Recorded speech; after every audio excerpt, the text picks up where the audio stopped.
A Perth cosmetic surgeon says he's seeing an increase in the number of injuries from laser and IPL devices. Dr Ehsan Jadoon says people are receiving second-degree burns from medical-grade laser treatments when trying to remove tattoos or moles, and even for skin rejuvenation and acne scarring. This afternoon we're joined by Dr Ehsan Jadoon. Welcome to the show. Now, Dr Jadoon, where are your patients getting these injuries from? Tell us about some of the cases. But then we are seeing these operators who are more or less working under the radars using Chinese manufactured laser or IPL devices, and they are treating people as if they are medical professionals for medical conditions and skin conditions which ideally should be treated by medical professionals. Okay, so they're coming to you for sort of corrective surgery as such?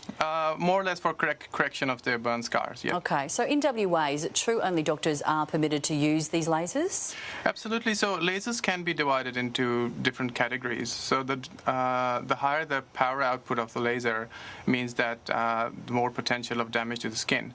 So class B4 lasers and C4 devices are the ones that are only allowed by doctors. What we are seeing is that there are cheaper, less powerful lasers as well that non-medical professionals can use, but they are then using them but telling the public that they are medical grade. So there's a bit of a false advertising going on, and people don't understand the difference between medical grade and non-medical grade lasers. They just think that laser is a laser, and they just go and get treatment done. And you also have a warning about a new acid tattoo removal technique. It's promising fast results.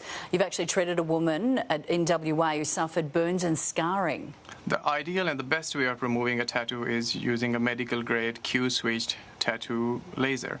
But those lasers are extremely expensive to acquire. They cost in hundreds of thousands of dollars.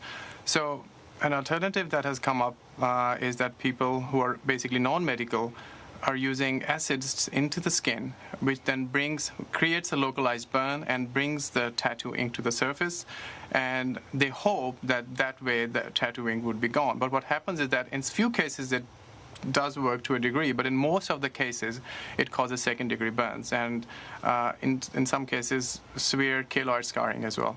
Okay, sounds like an issue of buyer beware. Dr Ehsan Jadoon, thanks very much for your time this afternoon, and thanks for coming on the show. Thanks for having me.